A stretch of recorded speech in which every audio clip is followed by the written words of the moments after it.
Dear 10th class, कैसे हैं आप सब? आई होप आप सब ठीक होंगे एंड अपनी स्टडी कंटिन्यू कर रहे होंगे।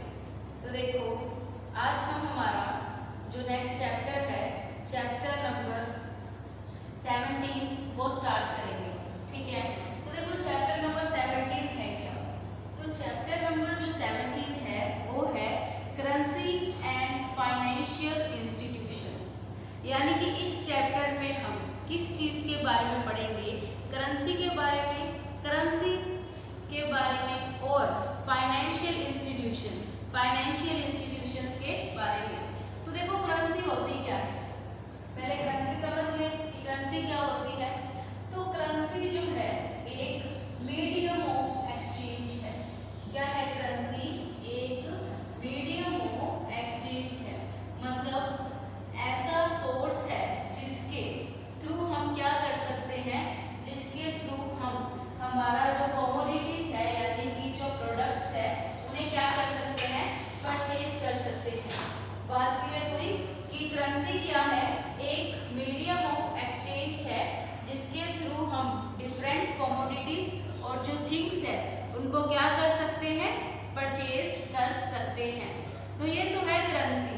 अब बात आती है फाइनेंशियल इंस्टीट्यूशंस के बारे में कि फाइनेंशियल इंस्टीट्यूशंस क्या होते हैं।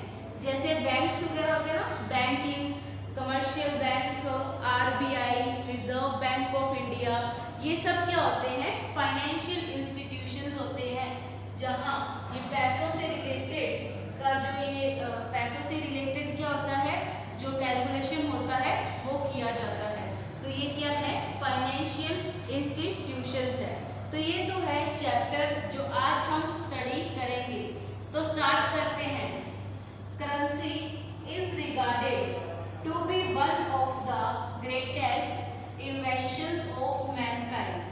मतलब करेंसी का जो आविष्कार है, करेंसी की जो इन्वेंशन है, ये बहुत क्या है, एक क्या मान सकते हैं, एक वरदान की तरह, यानी कि एक हमारे ऊपर क्या है, आसान मान सकते हैं या फिर वरदान मान सकते हैं। किस चीज़ का? करेंसी की इन्वेंशन का। यानी कि करेंसी इन्वेंट हुई तो हमें कमोडिटीज का खरीदना और बेचना, परचेज और जो सेल है वो क्या हुई, इंक्रीज हो गई, स्टार्ट हो गई होनी। ठीक है, तो अब हम नेक्स्ट रीड करते हैं। Just like the invention of a fire and wheel. इसी तरह जैसे फायर की इन्वेंशन हुई थी, आग की, व्हील की इन्वेंशन हुई, वैसे ही करेंसी की इन्वेंशन भी हुई। ठीक है, in general whatever payment we make in exchange of goods and services can be called as currency। मतलब करेंसी क्या होगी? वो पेमेंट होगी जो हम किसी चीज को परचेज करने से रिटर्न में देंगे, वो क्या होगी? करेंसी होगी। ठीक है, मतलब एक पेमेंट होगी जो हम कोई गुड और सर्विस परचेज करके देंगे, वो क्या है? एक करेंसी है। ठीक, करेंसी मैंने आपको पहले ही बताया है क्या है, एक मीडियम ऑफ एक्सचेंज है जो हम लोग क्या करते हैं, यूज करते हैं। Currency a unique characteristics of being accepted in form of currency और एज मीडियम ऑफ एक्सचेंज। इस चैप्टर में वही बात बताएंगे, लेकिन मैं आपको फिर से बता देती हूँ कि करेंसी क्या है, एक मीडियम ऑफ एक्सचेंज है जिसके थ्रू हम क्या कर सकते हैं, गुड्स और सर्विसेज को परचेज कर सकते हैं। तो अब यहाँ एक एक्सचेंज वर्ड आया था, तो हम एक्सचेंज वर्ड की क्या करते हैं, डिफाइन भी देखते हैं कि एक्सचेंज क्या होता है।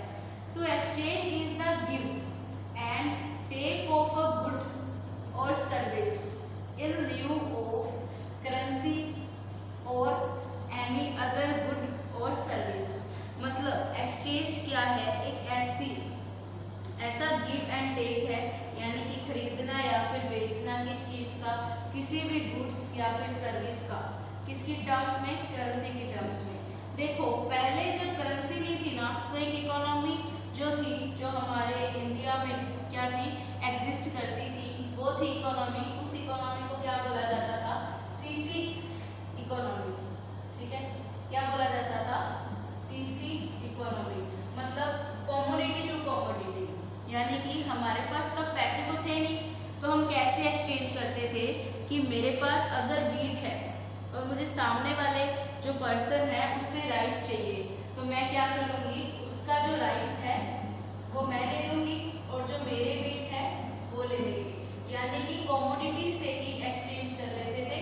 कॉमोडिटी से क्या हो जाता था, परचेज भी हो जाता था और क्या हो जाता था, वोट भी कर लेते थे हम, या फिर सेल कर सकते हैं। ठीक है, तो ये क्या होता था, commodity to commodity exchange system था जब करेंसी नहीं थी।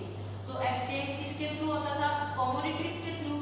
वही बता रहे हैं कि एक्सचेंज क्या है, गिव एंड टेक, यानी कि किसी भी चीज को खरीदना या फिर बेचना, किसकी टर्म्स में, या तो करेंसी की टर्म्स में या फिर गुड्स की टर्म्स में। आई होप आपको क्लियर हुआ होगा ये। ठीक है, तो अब नेक्स्ट मूव करते हैं हम नेक्स्ट पे। We all purchase various type of commodities from the market. हम अलग अलग टाइप की गुड्स और सर्विसेज खरीदते हैं मार्केट से। You also must have purchase goods. तुमने भी क्या किया होगा, परचेज किया होगा क्या, गुड्स और सर्विसेज। जैसे if we purchase a pen और अ पैक ऑफ बिस्किट, अगर मैं एक पेन ले रही हूँ या फिर एक बिस्किट का पैकेट, तो जो उसका जो प्राइस होगा वो कितना है, 10 रुपीज। तो जो शॉपकीपर क्या होगा, 10 रुपीज ही लेंगे विदाउट किसी हेजिटेशन। हेजिटेशन यानी कि अगर मैंने किसी दुकानदार से, शॉपकीपर से 10 रुपीज की जो आइटम है परचेज की है, तो मुझे 10 रुपीज तो पे करने ही पड़ेंगे और शॉपकीपर मुझसे लेंगे ही 10 रुपीज। ठीक है, इसी तरीके से when we or our family member purchase goods from the market, मतलब अगर मैं और मेरे जो फैमिली मेंबर्स है वो परचेज करेंगे कोई भी जो प्रोडक्ट है मार्केट से, तो उन्हें क्या करना पड़ेगा, बदले में रिटर्न में पेमेंट करनी पड़ेगी। ठीक है, यही क्या होगी, करेंसी होगी। ठीक है, नेक्स्ट पे मूव करते हैं हम लोग।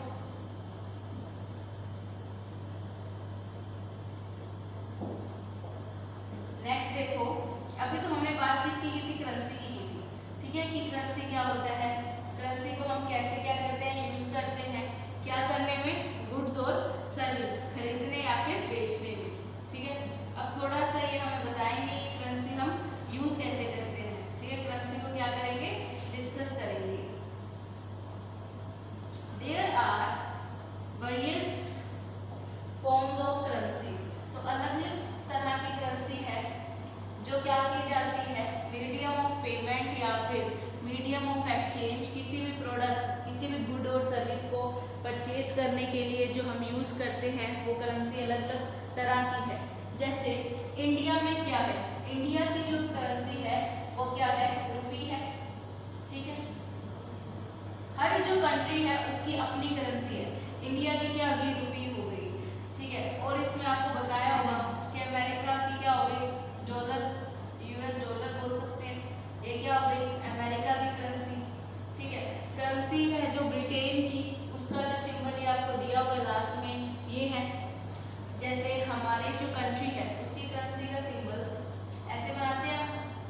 डॉलर का सिंबल कैसे होता है, डॉलर का सिंबल इस टाइप से बनाते हैं। ठीक है, तो हर कंट्री की अपनी करेंसी है, हर कंट्री का एक अपना मीडियम ऑफ एक्सचेंज है, जिससे हर कंट्री अपने अकॉर्डिंग क्या करे, गुड्स और सर्विसेज क्या कर सके, परचेज कर सके। ओके, आई होप आपको क्लियर हो रहा होगा। नेक्स्ट पे मूव करते हैं। नेक्स्ट क्या होगा ये देखेंगे। अब ये जो करेंसी है ये आई कैसे, इसका डेवलपमेंट कैसे हुआ, यानी कि ये करेंसी बनी कैसे, धीरे धीरे ये करेंसी जो है एक मीडियम ऑफ एक्सचेंज कैसे आया, कैसे जो ये सिस्टम है ये हुआ, ये करेंगे। ठीक है, तो origin and development of currency, यानी कि करेंसी का ओरिजिन, यानी कि करेंसी आई कैसे। तो in English language currency is known as money. English की लैंग्वेज में करेंसी को क्या, मनी को क्या बोला जाता है, करेंसी, या फिर सीधा ये बोल सकते हैं करेंसी को क्या बोलते हैं हम इंग्लिश में, मनी बोलते हैं। ठीक, the term money in England language has originated from Moneta. तो क्या था कि इंग्लिश लैंग्वेज में जो ये मनी है ये किस वर्ड से ओरिजिनेटेड हुई है, किससे, किस वर्ड से इसका ओरिजिन हुआ है, तो इसका ओरिजिन एक लैटिन वर्ड किससे हुआ है, मोनेटा से।